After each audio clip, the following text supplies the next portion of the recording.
الموضوع الآخر اللي حابب أختتم بيه واللي يمكن أثاره فخامة الرئيس، وأعتقد ده لمسناه من كل ردود أفعال الأسر المصرية تعليقا على يعني المسلسلات والأعمال الدرامية اللي عرضت في شهر رمضان. وهذا الموضوع الحقيقة يعني لفت نظرنا كلنا أن هناك تعليقات على أن الأعمال الدرامية اللي ظهرت في شهر رمضان لا تعبر بأي حال من الأحوال عن المعدن الحقيقي للمجتمع المصري ولا الواقع المصري الحقيقي، وتصدير مشهد كما لو كان ان الدول او المجتمع المصري هو يعني اللي احنا بنشوفه. وبالتالي يعني هناك توجيه من سيادة الرئيس هنعمل عليه فورا، وهو تشكيل مجموعة عمل متخصصة عشان تضع صياغة ورؤية مستقبلية واضحة للإعلام والدراما المصرية، تسهم في تعزيز رسائلها الإيجابية تجاه الفرد والمجتمع. المجموعة دي هتضم كل الجهات المعنية بملف الإعلام والدراما في مصر: وزارة الثقافة، المجلس الأعلى لتنظيم الإعلام، الهيئة الوطنية للإعلام، الشركات المعنية بعملية الإنتاج طبعا ومنها الشركة المتحدة،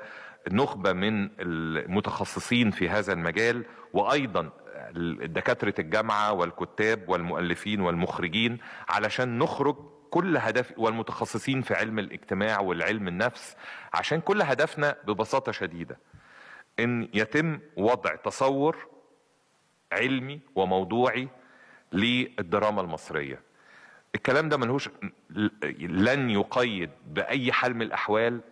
حرية الإبداع والفكر، ليس هذا هو المقصود على الإطلاق، ولكن احنا كل اللي بننشده ان يكون هناك دراما تعبر عن الواقع المصري وتعالج قضايا المجتمع بحرفية وتعزز القيم وتكرس للانتماء للدولة المصرية وتعكس الهوية الحضارية الحقيقية للمجتمع المصري. ده الشيء اللي اعتقد كلنا هنكون متفقين عليه. وبالتالي يعني انا عايز بس استرجع مع حضراتكم، احنا كلنا فاكرين اعمال مميزة وشديدة التميز للدراما المصرية بقالها سنوات، وكلنا لما بنتفرج عليها النهاردة بنبقى بنتمنى انها تعاد مرة واثنين وثلاثة، وعمرنا ما بنشبع منها. هو ده هدفنا، ان بتظهر اعمال على اعلى مستوى من التميز وبتكون بتعبر بصورة حقيقية عن المجتمع المصري، ومرة اخرى دون تقييد اي حرية للفكر او الابداع، ولكن لازم يكون هناك ثوابت واضحة، ثوابت اخلاقية، ثوابت حضارية، علشان الدراما المصرية بعد كده تكون ماشية في هذا الاطار ان شاء الله.